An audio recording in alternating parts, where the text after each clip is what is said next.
All my life, I've been a sailor.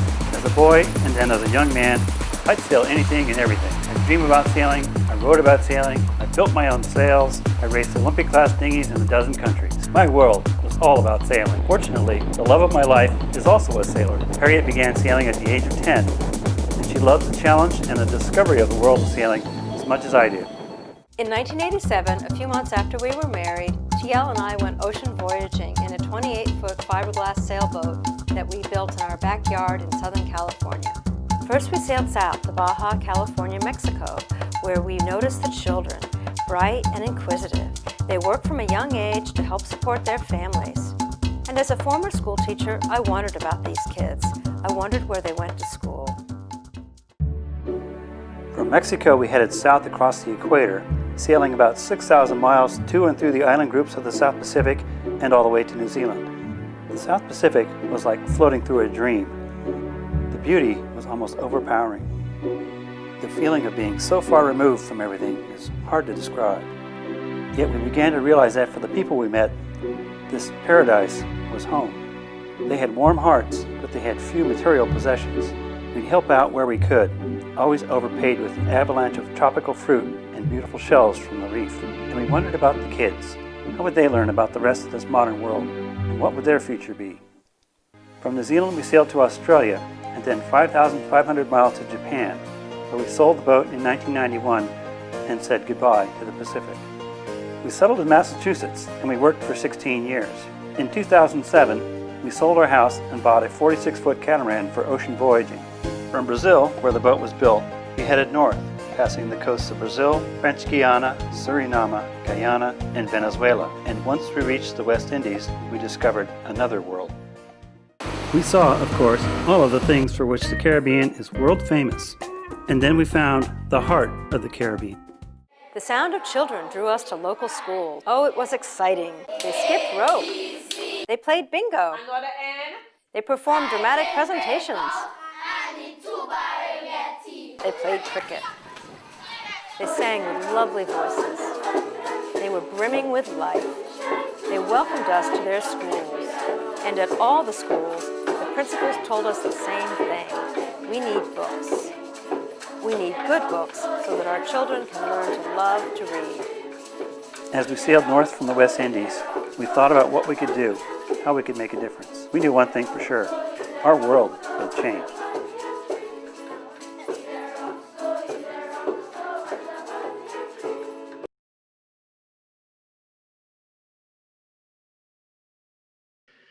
Hey, welcome everybody to episode 10 of Inside Sailing.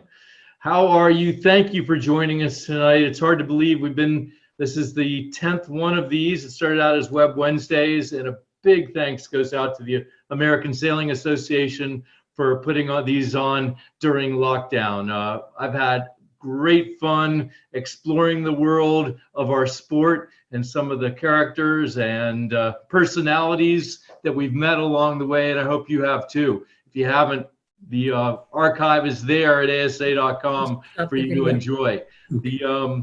We have a very special show for you today, but first I'd like to thank all the American Sailing Association members who have joined us for this show. And if this is your first time ever experiencing something a la ASA, welcome aboard. I've been around since inception.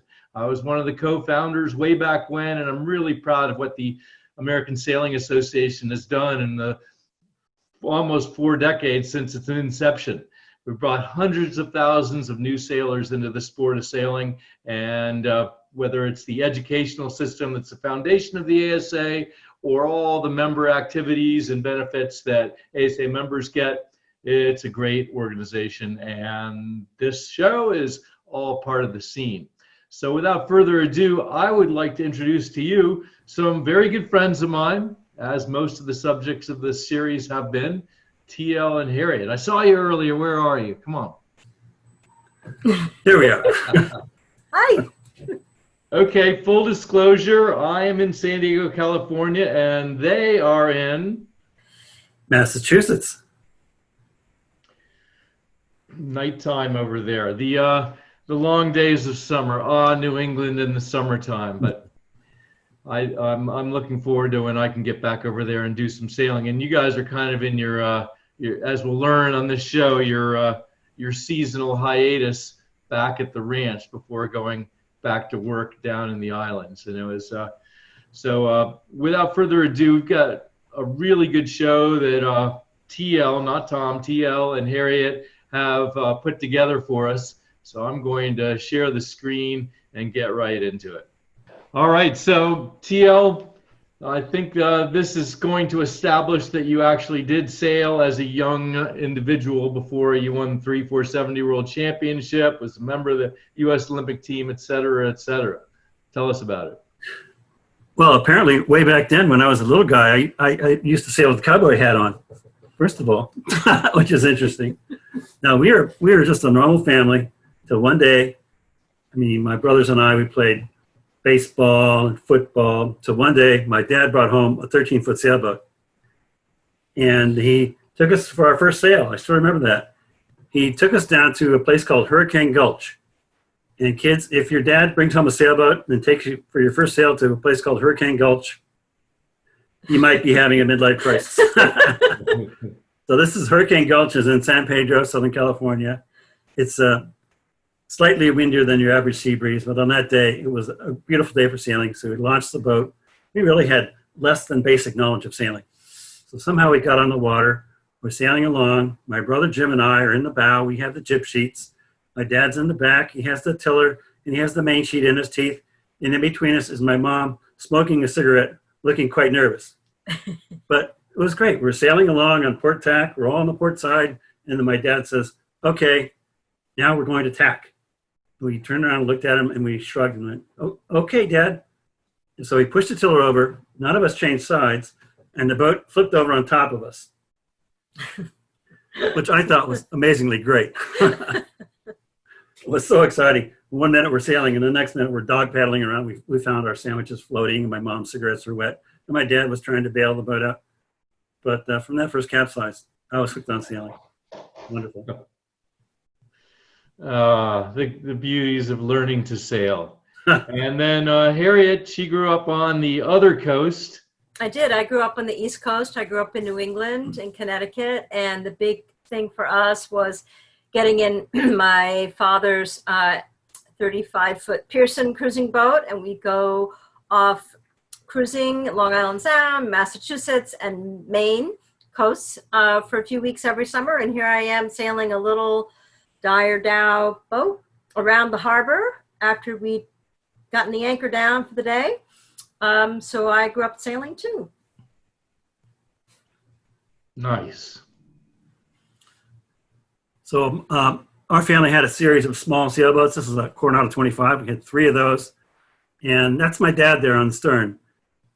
And he was so wonderful because he just let the kids steer the boat, trim the sails, while he sat back and was just enjoying himself watching us. He was so thrilled that we liked sailing too. And it was a great trip. We'd go from Marina del Rey, where ASA headquarters is, all the way up to Catalina Island, 26 miles, spend the weekend, and 26 miles back. It's quite an adventure. I was seasick coming and going, but I was determined not to let that stop me. So when did you start racing? Oh boy, probably mid-60s in sabots, 8-foot prams. Yeah, the West Coast version of the Dyer Dow. Yeah. But then things changed, and as I prefaced earlier, you got into competitive sailing in a big way, and I know you feel strongly about it as a foundation for sailing skills. Yeah, the dinghy sailing is just so wonderful for your sailing because it's such a direct, immediate connection to the wind and the water. I mean, you make a change with your body or the pulling on the sails or steering, you get instant results, bad or good. So it's a wonderful way to find out what's good, what's bad, and it's a lot of fun. The boats are lively and exciting, and usually on a small boat there's 2 of you, so each person does a heck of a lot. It's not a team of 10 or 20 people where everyone has a little job. Each person has a big share of the responsibility, and winning or losing, the agony and the ecstasy. And back in the day, as I said earlier, you sailed with Dave Ullman, one of the great names in the sport of sailing, another Southern California sailor, and you guys won 3 world championships in this class here, an Olympic class, which was really dominated by Kiwis and Europeans, and you broke the hex on the Americans and did it 3 times in a row, and made it to the Olympic team. I know did a lot of coaching, and it'll be interesting. We get a 1-year delay on the Olympics, but the 470 is still in the Olympic Games, so they'll be doing this in Japan. Oh, that's great. I learned so much sailing with Dave. When I first started crew with him, it was very strange because he could look around while we were sailing, look around at all the boats, check who was doing what, and the boat would still stay in the groove. The rest of us are glued to the telltales, just trying to make the boat go. But then I found out that when he was a boy, Dave's father would put him in a small boat, tie a blindfold around him, and they'd go off together, and his dad would coach him. It's like, okay, David, here comes a puff of wind. You feel what that feels like? Feel what that feels like on the tiller? So Dave developed this incredible feel. He could sail blindfolded. And he almost did because he's extremely nearsighted. I had to find all the marks for him. He couldn't see the next mark. So, yeah, he's incredible.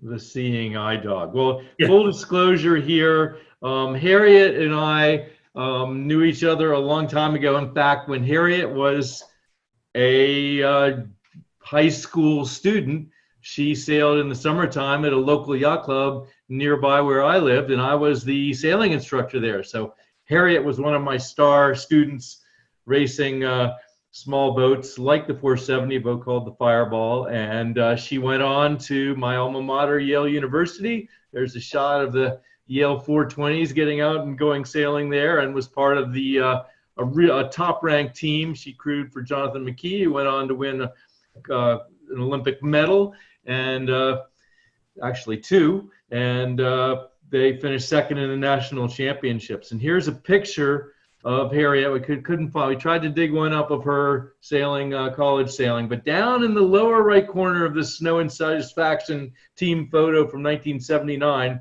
2nd from the right on the bottom row, girl with nice braid there, and that's Harriet.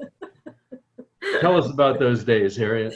Wow. I don't want Give us the sanitized version. I don't want to reveal too much about those days. I enjoyed being on the Yale sailing team. One of the things that it did was we had practices on Thursday and Friday afternoons. So you had to get all your work done Monday, Tuesday, Wednesday, and Thursday, because you were practicing really hard, Thursday, Friday. And then Saturday morning, we'd meet at like 5 a.m. And we'd all get in cars and we'd drive off to whatever regatta we were going to all weekend long. So sailing all day, Saturday and Sunday. And then Sunday night, got to get whatever work done. So we were very disciplined getting our work done, and also being on the sailing team. And it was a lot of fun. We made lifelong friendships, and boy, there's some really great sailors in that picture. Yeah. Really some of the best dinghy sailors around. And you're in that picture, Pedro, right in the middle of that picture is you. I'm holding my finger up there with a Snow t-shirt on. One of the co-founders of the Snow. I'm very proud of that. But then you guys became a couple, and couples sometimes can sail well together and sometimes don't. But obviously you can race together. We did. We raced a few times together. We're in a JY15. This is a regatta in Stonington, Connecticut, and it was a little chilly that day. So we got full foul weather gear on there and wool hat, and we had a fun time that time. Yeah, we won that race, which was always fun. I think we did well in that regatta. It looks like you hit the mark to me. I don't think well, so. Next slide, please. So around about this time, or give or take a few years, we got sort of the ocean cruising bug, and we met Lynn and Larry Pardee, this really charismatic couple that built their own 24-foot wooden engineless cutter and sailed it around the world, and were always quick to pull out a guitar and have a good time. So they had these. Their boat was designed by Lyle Hass's heavy displacement, small, real capable passage maker. So we decided we would get a Lynn and Larry type boat. So there we are, heading off cruising, and Harriet's developed her tow and tiller technique there. So our boat was called a Bristle Channel Cutter, made of fiberglass, heavy displacement, full-length keel. Good thing about this boat was if you didn't have a lot of money, you could get one and go offshore cruising. And it was could carry, had a really good cargo carrying capability. So when you're cruising, you bring in your home with you, water, fuel, everything. So this boat could carry a lot of stuff and still sail. It has a pretty good sized rig thanks to its bowsprit. So there she was, a little 28-footer. So you guys decide it's time to hang up the Agley boots and put on the flip-flops and do what all of us want to do is go off cruising in your own boat. Very cool. So as we saw in the video, but we'll replay it here. The first step of the way the boat was named Freelance was to leave Southern California and the home base and move on to southern climes. Yep. So we sailed down the outside of the Baja Peninsula, and then up into the Sea of Cortez, and then down the coast of Mexico, west coast of Mexico, stopping in places like Zihuatanejo, Puerto Vallarta, and then Acapulco, and then on to the Marquesas. The I find this story here really interesting just from the experience of going cruising because of the learning that you had to go through from everything from navigation to living life afloat. But you basically chucked everything, set the real world behind, and you're gonna live on board this boat for a period of time. What's it like cruising? Well, when we left the dock, we had a boat full of food, and I think we had $50. And so we were really living on a shoestring. And when we got down to Baja, we discovered a real community of cruisers. It was really fun. Other people, other families on boats, and here we are at a Christmas Day potluck on a beach somewhere in Baja, and everybody's brought a gift for somebody else to unwrap. And it looks like you go into the pile here, pick a gift and unwrap it, and that's your Christmas gift. So it was a fun day. It's a lot of fun. Another thing we discovered that was sailing up in Sea of Cortez was there was all these little fishing villages. And this one in Napolo Village, the father there, 19 children, he was on his second wife, and he asked us if we could give him a pincers, which is a pliers. So we said, oh, sure. Then we realized that, boy, all the people on cruising boats, they're just sitting on a treasure chest of technology, tools, and know-how. So it's really easy to help out when you get a chance. And it's a nice thing to help someone, that needs your tools or your expertise. Was it hard to meet the locals as you went down the Mexican coast there? No, it wasn't hard to meet the locals. I mean, I spoke a little Spanish, and people were really friendly, and they wanted to trade. So a panga fishing boat would come up with a fish, and they would want, they'd want beer, or they want like cold juice, or something to trade. So it wasn't that difficult. And we met a lot of kids wherever we went. And, of course, we're kicking ourselves now. We should have loaded up our boat with books because we really had nothing to give them. They were really curious about our boat, where we came from, where we're going. But it'd be wonderful to pass out books to the children we meet if we go cruising again. This is in the Marquesas, and those are Marquesan girls. Wow. And Harriet, you were talking a little bit, let's just a little bit of navigation here since ASA is all about education. How were your navigation chops when you left Newport Beach? How did you find the Marquesas? It's a long way out there. Our navigation chops were not too good. So we left Newport Beach in February of '87. And both TL and I knew how to do dead reckoning and coastal cruising. We had a sextant on board, and we knew we had to figure out how to use it or else we wouldn't be able to go ocean sailing. So we were practicing with the sextant on the way down the west coast of Baja, and it was really terrible. We could not figure out where we were. So we resorted to looking at the chart, and there would be like a white rock, and we'd look at the chart and we'd say, oh, Roca Blanca, or Table Mountain, and there would be like a flat top mesa up there, you know. So it was pretty bad. But then we figured out, we practiced a lot with the sextant. And we met this other couple who he had written a book about navigation and showed us a formula that worked really well using a basic calculator. So I learned to do the calculations and the math, and TL learned to get really good at using the sextant, and I got good at figuring out which star or which heavenly body we were going to see in any given twilight period. And we figured it out. We figured out how to do celestial navigation. So that's how we got here to the Marquesas. Thank goodness. Yeah, the stars have not moved up there. Well, so in this first phase of the TL and Harriet adventure, or where you're cruising, you then ended up, and we actually, I was with you quite a bit in New Zealand. You guys got a house there, and TL, you coached us in a world championship in a race in Auckland Harbor. But ultimately, the next phase of our story takes you from, after a bit of parking time in New Zealand, as it said in the video, to Melbourne to do the Melbourne to Osaka race.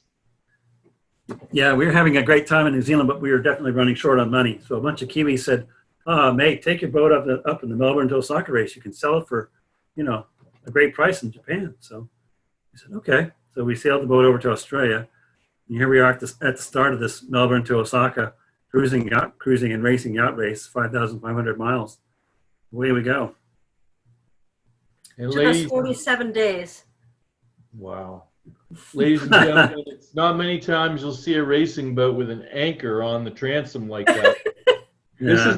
This is obviously a cruising race. So I should also point out that those sails look pretty tight, that reef, and there's no wrinkles there. Higher tension and foot tension look pretty sweet. Probably the lead position's right on the jib too. I worked at North Sails in Auckland before we left, so I made myself some new sails while I was there after hours. So how did you guys deal with safety? This is your second crossing of the equator that you're headed for now. Right. Well, we had a bunch of safety gear because the race required it. So we had the life sling there under TL's right foot. And then we had, of course, the man overboard pole and the horseshoe ring that you can see there. We had a transponder behind me, that orange tube, that was a transponder that the race committee put on. So it was always tracking our position. And we had GPS this time. This was 91. So we had a little handheld GPS, which was great because we just turned that on and it would give us a Latin long, and then we put ourselves on the chart once a day. And we still had the plotting charts, and we had a taffrail log that told us how fast how many miles we'd sailed in the last hour. And we had a ham radio. What else did we have?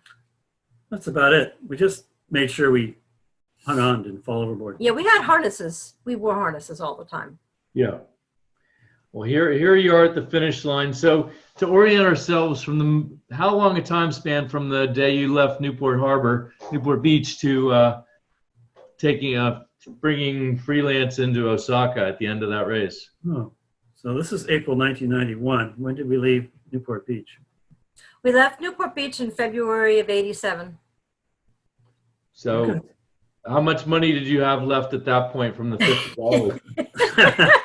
Well, this was an interesting finish to a race. We were like zombies, just because, as you know, Peter, when you're just double handing two people on a boat, you're 3 hours on watch and you're 3 hours off watch, then you're 3 hours on watch, and it's all kind of exhausting. So we finally got there, and one of the race officials came up to me and said, "Tom-san, follow me, please." So I followed him, went up to this little room, he pulled the curtain, and he counted out these $100 bills until he had a stack of $5,000, and And he said, thank you for finishing the race. So, So, but that helped. we were lucky actually when we left Newport Beach. Tom had a job working at Sail Magazine as a senior editor, and he wrote stories about cruising, which we posted in the mail. And they gave us a brick of Kodachrome 64 film, so we took a lot of photos, and we sold them to Sail Magazine. In fact, they gave us a monthly stipend. Something like $1,000 a month or something, which was a tremendous amount of money. And so that helped us go cruising. And then TL was able to resell his stories to other publications. So Sail Magazine had first North American rights, but we sold the stories to some Japanese sailing magazines and some European sailing magazines and some New Zealand sailing magazines too. So each story got sold 2 or 3 times, which helped fill up the bank account. Yeah, that's called money for old rope. Well, that's, I can say as part of the sailing community that enjoyed TL's writing over the years, that we miss seeing it. He was one of the great sailing racing journalists of his day, and it was always thank you. fun to read. Anytime there's a Tom Linsky byline, you'd make sure you read it. But now we're going to kind of shift. You sell the boat in as expected or as hoped in Osaka, and yeah, it all worked out. The real world. Amazing. Back to the real world. So here we are sailing J32. We got back into the rat race and had corporate careers and bought a little coastal cruising boat, a J32, which we sail back and forth from South Dartmouth, Massachusetts to Maine and around Martha's Vineyard and the Elizabeth Islands every summer. So it's been a good boat for us. What was going on in your mind with respect to your future? I mean, was this shoestring budget cruising in the South Pacific now behind you, and you guys have real jobs and, you know, living in New England and big cruising boat there? Where did you have any 5-year plan ahead of you? Well, we had always thought, especially when we went out the first time, that it would be really nice to go sailing and to give back in some way. And so we knew that we wanted to go ocean sailing again, but we just weren't sure when. And so, you know, we were just deep into our corporate careers. And, you know, in the meantime, we had the sailing boat, and it was good for this stage in our lives. And I think most sailors know that you have different kinds of boats for different stages of your life. And so this was our J32 era. Yeah, the big problem with living on the East Coast, you know, I grew up in Southern California. I didn't realize I would be shoveling so much snow. We fixed up a house that had a really long driveway, and oh wow, that was an incentive to go cruising again. Well, here's a way to dust off that snow pretty quickly. Yeah, well, we came up with this idea of giving back somehow. So we created a nonprofit called Hands Across the Sea. I'm not sure what the name means, but we wanted a larger base of operations to sort of run the nonprofit from. So we bought this 46-foot catamaran called a Dolphin 460. It's built in Aracaju, Brazil, designed by a Frenchman who built his own trimaran at age 17 and sailed it across the Atlantic. And he's done all sorts of French-type daring do, and built in Brazil. And so we sailed it. Actually, it's really well equipped. It's catamaran, so it's faster than a monohull. It only heels 4 degrees. It has tons of space. We have a washing machine, a water maker, 2 computers, refrigeration, freezer, satellite weather, lots of gizmos. Much more expensive boat. But that's our home base, and we set out to do Hands Across the Sea, whatever that was, with this boat. And here is the chart of the path of the Hands Across the Sea from construction site. You guys, as we saw in the early video, sailed from the Brazil all the way around, and then to the Caribbean. We'll just play this little video, and we'll see sort of your annual routine now.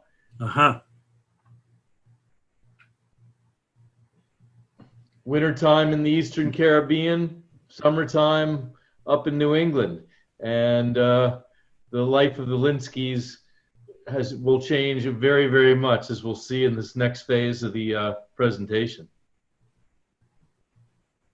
So we spent a lot of time in the Caribbean, going to and from the Caribbean, and of course we had to experience a few carnivals. This is Carnival in Roseau, Dominica, and we actually got to meet this little girl in Roseau Primary School.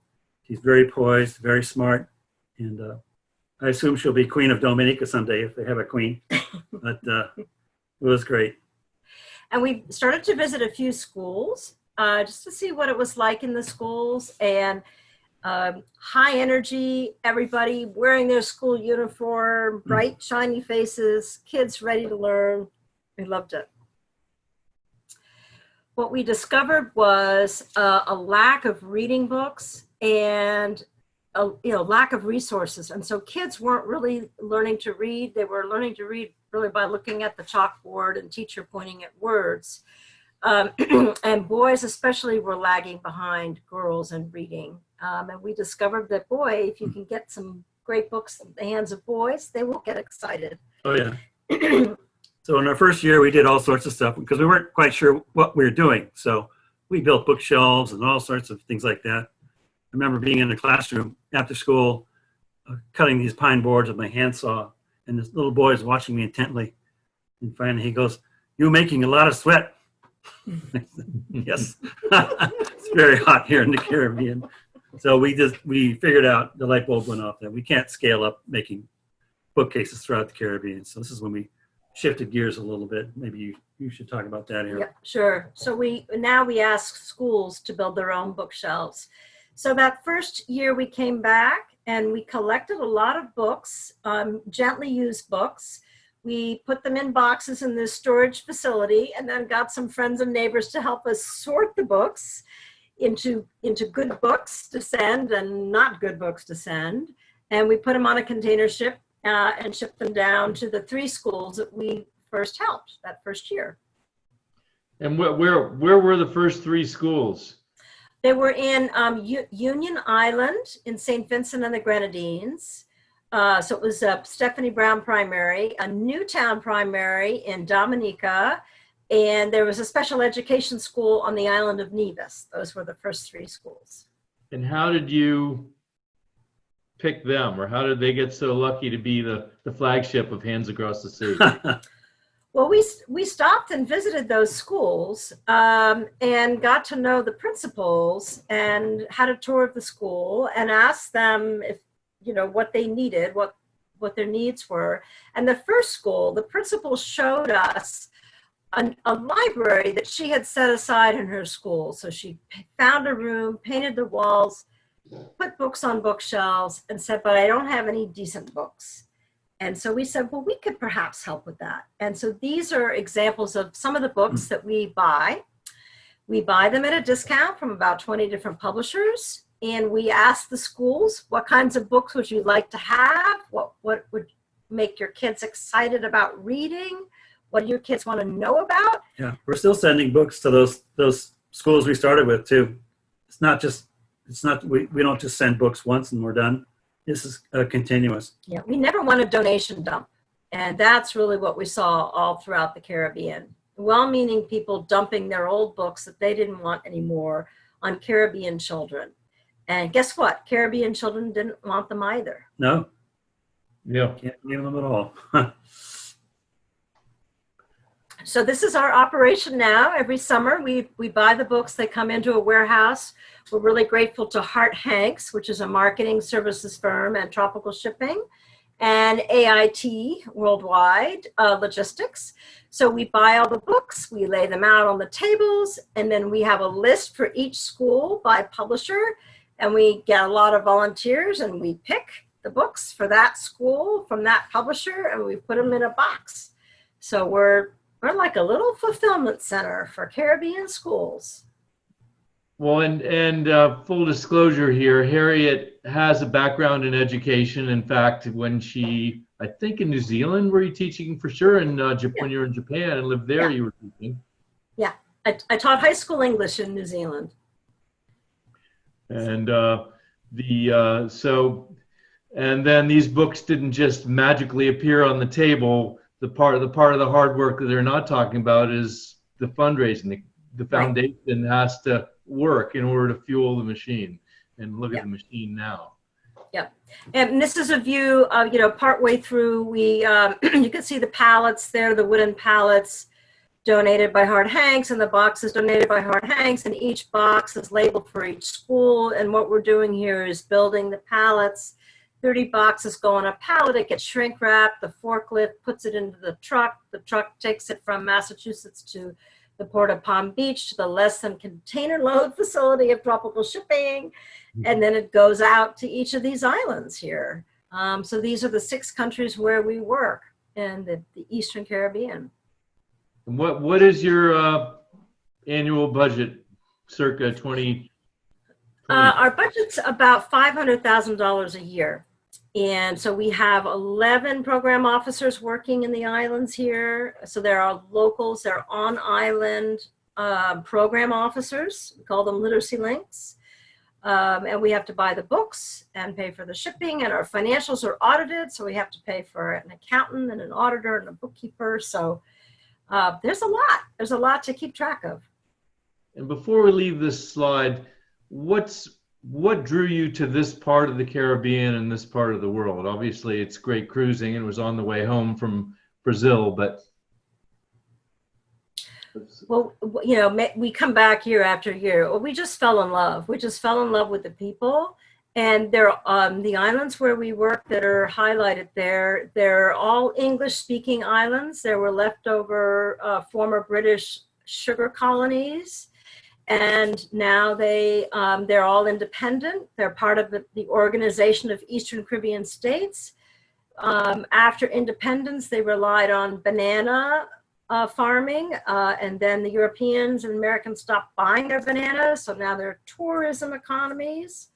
And they're very vulnerable, but the people are beautiful and eager. The children are eager to learn, and they're wonderful places to be.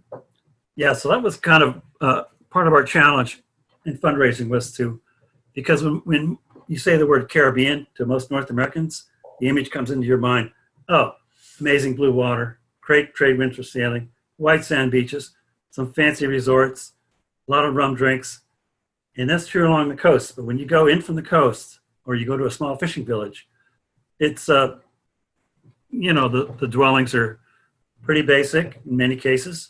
The men are the grown-up men are either farmers or fishermen.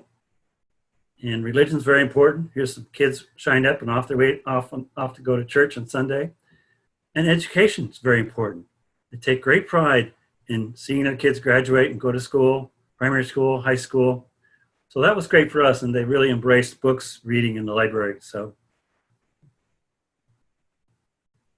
And we'll put a little plug in here for the American Sailing Association. I really admire the ASA just for the education and bringing new sailors into the marketplace, into the world. So it's great to have the ASA doing all this teaching of people who want to go sailing.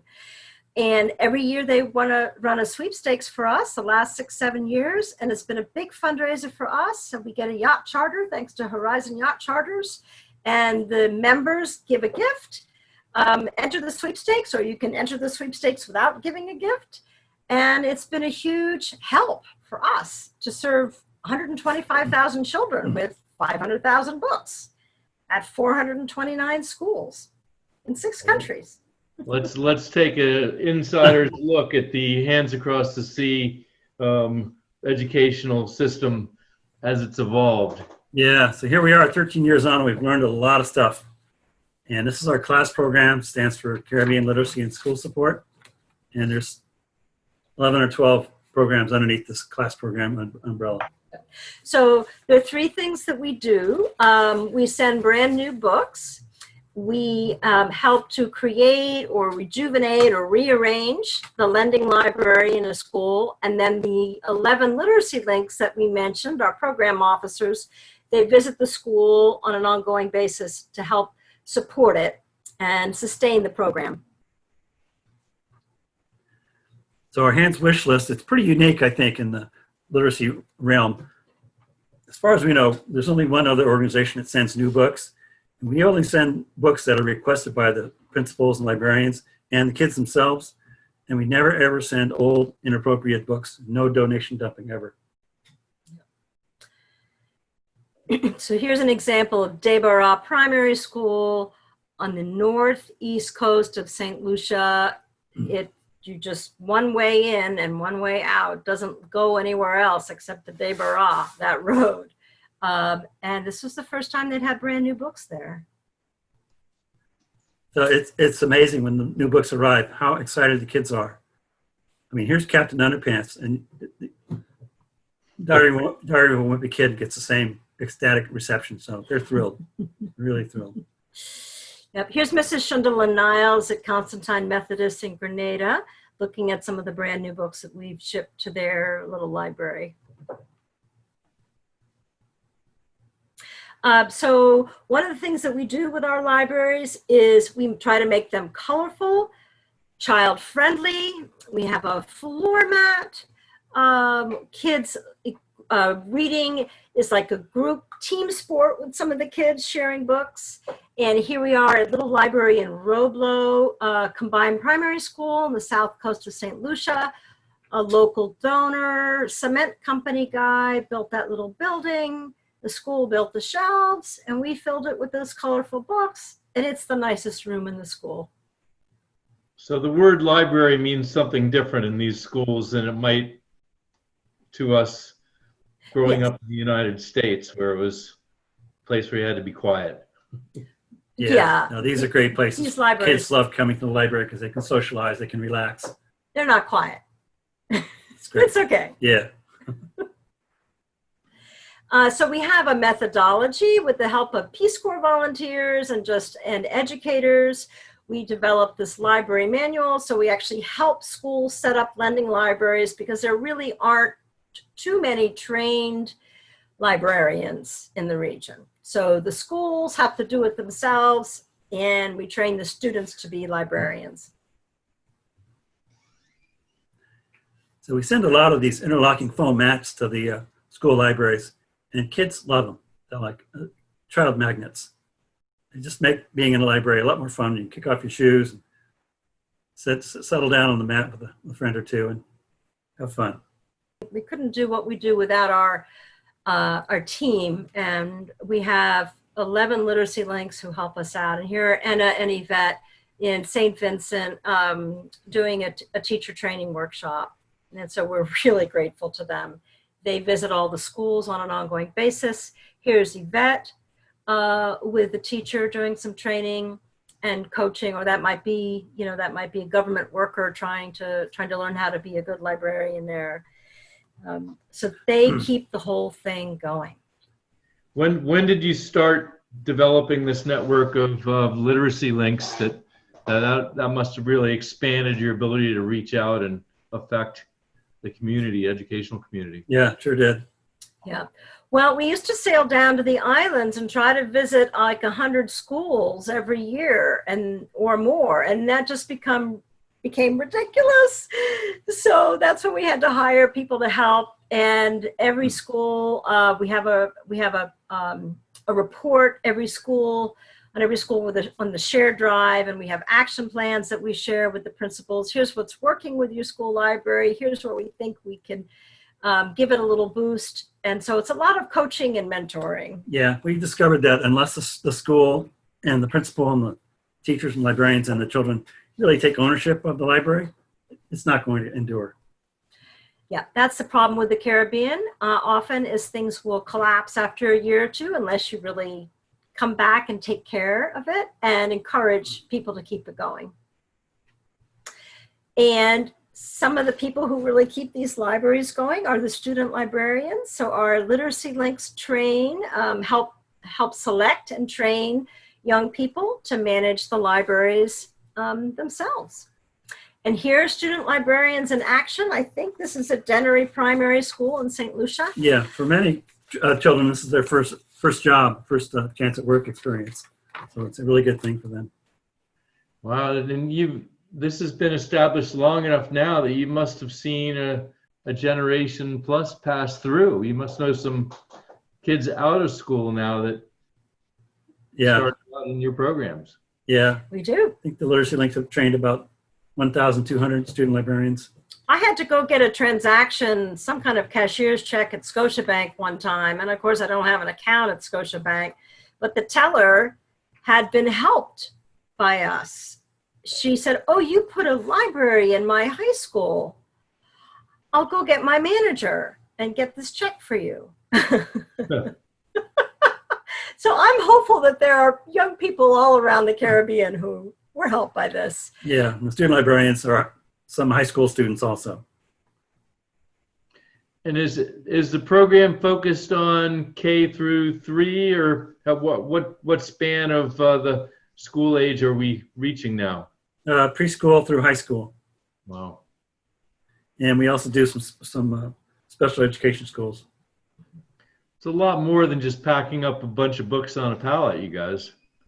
It's a lot more. I know. The books are the smallest part of all this now. Yeah. I mean, the books are, as TL said. So we're now training teachers. We were involved in a USAID project that was we're training the primary school teachers in grades K to 3. And we came up with a resource guide to complement that program. So we're training teachers to use the resources in the library. And this is a 180-page guide that we wrote with the help of our literacy links and educators. Just a big compilation of best practices. And we're sharing this with teachers, and hopefully they're using these lesson plans and these ideas. And we just really need, when we first started, teachers were standing at a chalkboard teaching reading. And so in the 13 years that we've been doing this, teachers are now using books. So it's been a big shift. Wow. And we didn't want to let the secondary school children down and these teachers. So there have been quite a few 11th, 12th graders, a lot of boys, graduating from primary school, going into 7th and 8th grade. It's called Form 1 and Form 2 down there, not knowing how to read or reading at a grade K level. So we compiled this remedial reading toolkit with a set of high interest, low level reading books to teach children how to read, teach young teenagers how to read, but the material isn't baby material. It's relevant material. Yeah, I think this is not just a Caribbean problem, but I think it's global. The teenagers aren't reading these days. Part of the problem might be hormones, a lot of distractions, and smartphones. The smartphones are very damaging to children, I believe, because they don't use them to read. All the other nonsense, that's what they're used for. So yeah, even when you have kids that are good readers, like this group here, they may also have smartphones in their back pockets. So it's a struggle for the attention span, I guess. I guess there's a rule: no phones allowed in the library. Otherwise, you take them, right? Yeah, I'm not sure. Probably every school is a bit different. So you have essentially in this library reading program is unified across this network of islands. Is the rest of the educational system, the science, the math, also unified? Obviously not with Hands Across the Sea, but how much do they share, the different countries? Well, there's a similarity in curriculum across the countries because there's a testing unit, the Caribbean Examination Council. So all these children in these 6 English-speaking OACS countries are going to be taking the same tests and getting the same academic credentials. But every island does have its own unique twist on their education system. So we try to listen to what each school, what each island's Ministry of Education would like to have, but also there is uniformity across the islands. We've now put a lot of our resources, especially for teachers, online, and we did this year, which was very handy and timely for COVID response. So we have a Hands Literacy Award that just rewards schools that are really advancing child literacy, and the prize is US $1,000 of books of their choice. And it really pumps up bumps up the school library and the excitement about books and reading. So it's a great thing. We've had about 45 or 50 schools we've awarded this to so far. Yeah. And here's a secondary school in St. Lucia, Entrepot, with one of our literacy links and the education officer. These kids are really happy. So when they win the prize and get to pick the books, are they looking at a catalog and what do they choose? Well, sometimes they go to Amazon and pick out the books online, and then we have to take their Amazon requests and compare it with the catalogs of publishers that we work with, and we fulfill as many books as we possibly can. In the case of secondary schools, high schools, they're also often asking for a lot of reference books. So we have to work hard to find exactly what's going to meet their needs for the curriculum and their tests. So when COVID-19 hit the Caribbean, well, us at Hands Cross Sea and everyone else in the school system said, oh, what do we do now? So we thought about it and we developed the Hands Takeaway Books program, which is a way that children can come to the school, their parents can come to the school and pick up some library books, take them home for the kids to read, and then return the books and get another batch the next week. So, and also some of our literacy links are driving around distributing old books that they've culled from libraries, handing them out for free. Here's Hyacinth in Antigua. She's passing out books and mangoes. And here are a couple of young men who are parents who are getting books for their kids. Mangoes, I put that on my list. I bet they're good down there. Yeah, here's some of the literacy links are reopening school libraries under safe conditions, so everyone wears a mask and all the health protocols are observed. Were you guys down there when lockdown started? We were, yeah. We were in St. Lucia under lockdown from March 18th to May 16th.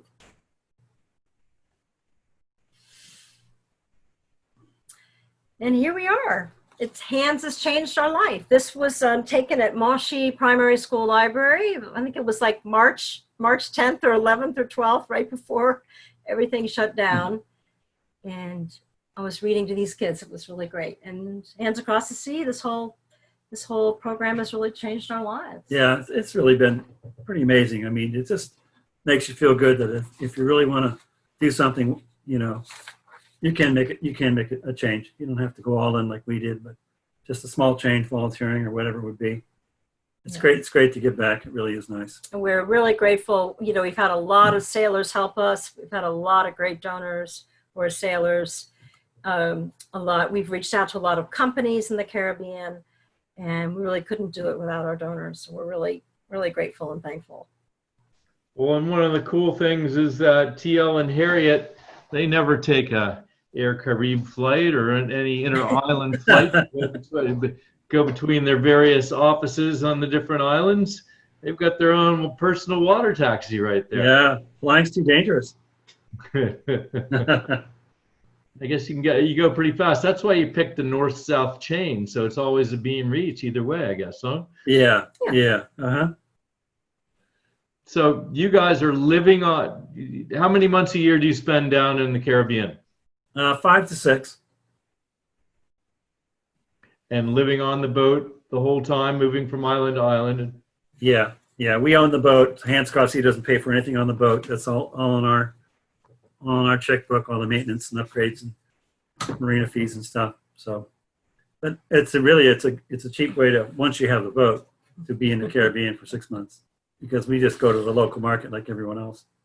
Well, what you guys have done in the last decade plus is truly inspirational. And from cruising for adventure to cruising for change, it's cool to see two sailors who came from a family background of sailing and then racing to, chuck it all in and have a little fun and adventure and eventually, give back in a way that's way bigger than most people could even imagine. Though the imagination to create something like this is great. And you got, I'm reading the chat room and we're going to dive into the questions now, but it's really inspirational, and congratulations, TL and Harriet. Thank you, Peter. Thanks, Pedro. It's been our pleasure. Oh, by the way, see that website there, folks? A lot of people are saying, how can we help? I'll bet you can figure it out if you type www.c.net, because that's what it's all about. I mean, TL and Harry couldn't do this without the help of a lot of sailors, and I know you raise money in the islands too, corporate, and you've got quite a network going. So we're going to hopefully expand that. Thank you. Great. Thank you. All right, let's dive into some questions here. Back to the very beginning. If you remember Mexico, I remember Mexico. Do you remember Mexico? Yeah. What was your favorite place in the Mexican coast? Probably up north. We- Actually, coming down the outside was some amazing spots. Yeah. Magdalena Bay. Yeah, that was cool. Yeah. I brought my surfboard, so there was lots to do on the outside. Abre Ojos. But you got stung by a stingray there. And then up in the Sea of Cortez, I mean, the Sea of Cortez was magical. We would see flipping manta rays. We saw whales. There were dolphins, mahi-mahi, whale sharks, amazing snorkeling, incredible sea life. I hope it's still like that. Yeah, I did read a story in the Atlantic a few years ago that says the Sea of Cortez was fished out. It's full of jellyfish now. Okay. Well, anyway, that was magical being there. Hope it's all right. I'm going to answer this one. I'll answer the second half. The whole trip, and I think you answered that. From Newport Beach to Japan was a few years, right? Yeah. And then I'm going to answer the second half of the question did you really only have $50? I can tell you that Harriet would never lie. So I thought we had about 120. Okay, it was somewhere between 50 and 120. Yeah. No, that's what we had. No insurance of any kind, not for the boat, not for us. I mean. No. Yeah. But I knew that we had cash flow. So as soon as we got somewhere and could mail a story back, that money would come into our account from Sail Magazine. Yeah. You were actually trying to keep going. You had incentive to keep the boat rolling. Yeah. Gloria asked, what was the most scary experience you had when sailing? Or adventurous experience? I was during that Melbourne, Osaka race. There was a super typhoon that came up behind us, and we kind of went behind us, and we kept going. So. Yeah, we had to dodge a super typhoon in the Pacific, but we were fine. But it was nerve-wracking. It was for like 2 weeks there. This thing was out there while in the same ocean that we were, and we were tracking it. We were getting weather reports, and we made it into Japan 24 hours before it passed by. So we were glad when we got into Japan. Big swell? Yeah, big swell. Yeah. Big swell. Huge southerly swell. Yeah. That Western Pacific is no joke. Yeah. Cooks up a lot of. It was nerve-wracking because I had this, I think it may have been like Ocean Passages for the World, that big blue book, and you can lay out like all this folded leaves, and it showed every month of the year and the typhoon tracks. So it's not like here in the Atlantic where there's a hurricane season. There's a typhoon. The typhoon season is all year round, potentially, in the Pacific. So that kind of freaked me out. Yeah, we didn't have very good weather info either. We would get on the ham radio the U.S. Coast Guard forecast from Guam, which is right along our route. We'd get about the first few minutes, and all of a sudden you hear this big static crash, and you'd be getting U.S. Coast Guard Kodiak, Alaska report. Like, oh no, what happened to Guam? So another day would go by. We really wouldn't know what was going on. The other day we were talking about promoting these shows, and Jonathan, the marketing director of ASA, said, "Hey, would you be interested in? I just saw this article on the most influential people in the sport of sailing." I thought, talking about subjects for the next show and stuff. I figure I was going to be reading about Sir Russell Coots and Dennis Conner and the names I know, and they were all young cruising couples. And Mary Lee asks, because this is a phenomenon. Of course, you couldn't have done it back then. They didn't have YouTube, but now it's a phenomenon. All these couples buy a boat, and they speak well, or they have some stick, and you guys had way more than that with your writing skills and teaching skills and sailing skills. You could have been one of the influential cruising couples of the day if only you had the internet back then. Everyone's a video star these days. Funny. No, you were pre-internet, yeah. Yeah. Switching to hands, Steve asks, in terms of big numbers, how many children do you think you've touched? How many books? Give us the big numbers. Feel good. So it's 503,000 books we've shipped, and counting up the roles of the school, it's over 125,000 children. I think it's more than that because we're not double counting schools, but as kids go through the school, another batch comes in, so it could be a lot more than that. Could be more than that, yeah. It's hard to count. And then it's a total of 429 schools, so preschools, primary schools, secondary schools, and libraries, and some reading programs. Yeah. Oh. Well, a lot of people are congratulating you, saying amazing work. Wonderful to hear about the kids' enthusiasm for reading and the success of Hands Across the Sea. I didn't realize the acronym was HATS. Do you use that? No. No, we're either Hands Across the Sea or Hands. Okay. Well, Jonathan asks, what kind of access to technology do the kids have these days? Do they have good internet access at the schools, if not at home? Not really. So in the rural areas, the schools may have intermittent internet access. Internet access is expensive, so the primary school children, maybe a parent will have a smartphone, but it's expensive. Data plan's expensive. So it's not a given that everybody has internet access or a computer or a device, especially in the rural areas.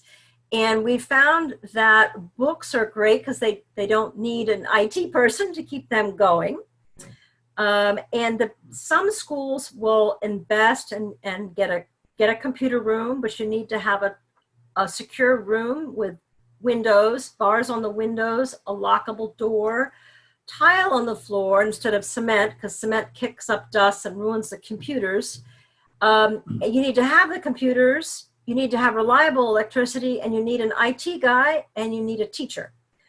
And you need the software. So you need to have a lot to make a computer room or devices work. Yeah, whereas some of the books we've sent, they're still being used 5, 6, 7, 8 years later.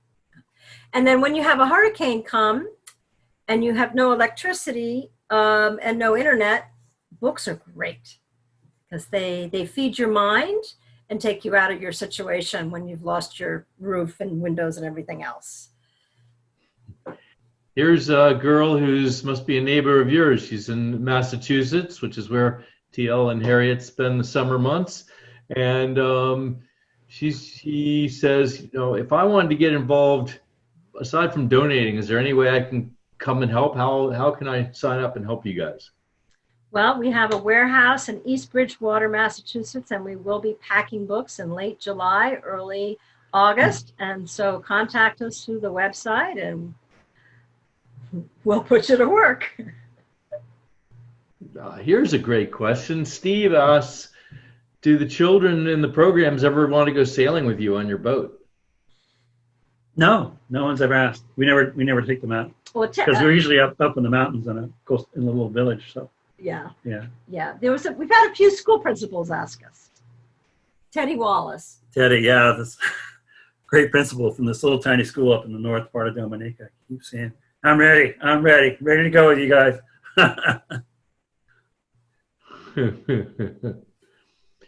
What Brian asks in the Eastern Caribbean, which island needs the most help?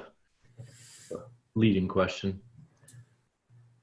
Yes, it's funny. The islands that have less income per capita might be Dominica and St. Vincent, but their schools there are really well organized and their Ministry of Education is well organized. So in our view, those islands are doing really well in terms of books, reading, and literacy. And some of the ministries on the other islands that are more developed aren't functioning that well. So they tend to hurt the schools. So. All right. Looking at some more questions here. what type of donors do you decide to approach, and how do you ask for money? Is it hard to fundraise even if it's for children? It's probably pretty easy. You just got to believe in it, right? It's hard to fundraise. It's been hard to fundraise because donors don't know about this part of the world. They don't know that the Eastern Caribbean countries are actually developing countries, and that they are still very challenged in education and literacy. So we write a lot of grants. We're thankful to the ASA for the sweepstakes. We've met sailors. Some of our most generous donors have been sailors we've met. And they give funds to their family foundations. We've been able to attract donors from the banks. The Sandals Foundation is a really generous donor year after year. We've written a couple of government grants. The New Zealand government and the US government, the embassy down there have given us some funds, but it's a continual challenge every year fundraising. Yeah, I think a lot of people might have a preconceived idea of the Caribbean, but we've come up with a tagline in recent years that just says, every child should grow up reading. And you really can't argue with that, no matter where that child is. Yeah. The how is fundraising been? You talked a little bit about how the program's going on during COVID-19 era down in the islands. What about on the business side up here? Oh, well, fundraising is down this year. So we are challenged this year. I think one of our biggest challenges is that we haven't been able to fundraise with some of our loyal resort donors, because the resorts have been closed and they have no cash flow and no tourists. And so that's really tricky. And the thing is that people are hungry in the Caribbean too. Yeah. They really lost half their season. People are out of work and they're really hungry. And so some of the resorts that we typically work with, they're focused on trying to feed their employees and their families. So it's been challenging. Well, I think that, as I said before, kudos go to you. And I'll share with you the comments that didn't have questions, but just were big cheers, 3 cheers for the two of you for doing what you've done. And thank you very much for taking the time to share your world and your dream and the changes in your sailing life over the years with Inside Sailing and with our ASA family here. And we look forward. I know the ASA has a strong bond with Hands, and we'll continue to work closely with you. So all the ASA members will, I'm sure, look forward to the next sweepstakes, et cetera. And I can't wait to get back to the Caribbean myself. Do you know if we're going to go down again? I guess you can't really plan yet, can you? St. Lucia's opening up. Some of the islands are opening up to Seems outside. like the schools are going to reopen. Yeah, tourists. But, yeah. There's supposed to be another wave of some different pandemic possibly coming too. So I don't know. Yeah. Well, the one thing is that when we visit schools, it's just, I wish we could bottle this, but it's just so wonderful to have the kids come out and greet you and say thank you and give you a group hug and really show you how much they enjoy the books, because it really means a lot to these kids. Yeah, that's maybe part of our success is that we're totally grassroots. We don't bother with governmental organizations.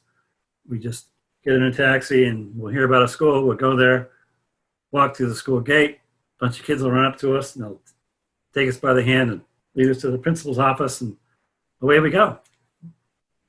All right. Well, guys, thank you very much for taking the time to put together this show and sharing your world with us. And we wish you and Hands Across the Sea all the best of luck for the rest of the fundraising season and the book packing season. And hopefully you'll have a swift and safe passage in Hands, the multi-hull Hands down when you do head south. But thanks very much for the show.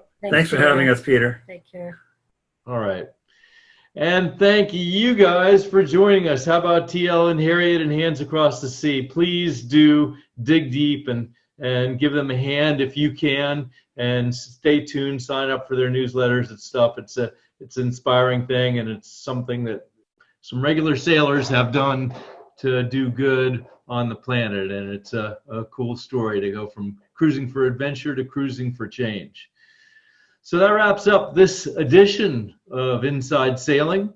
We've had a lot of fun, and it's been kind of neat to see a little bit of education and books and think about doing good for the greater world, and maybe not just think about ourselves and how we tie our knots or trim our sails for a little bit. But it's all good, and it's all thanks to the sport of sailing. Thank you for joining us. On behalf of the American Sailing Association, I'm Peter Eisler. For now, I'm going to say so long. We'll see you next time. Bye, guys.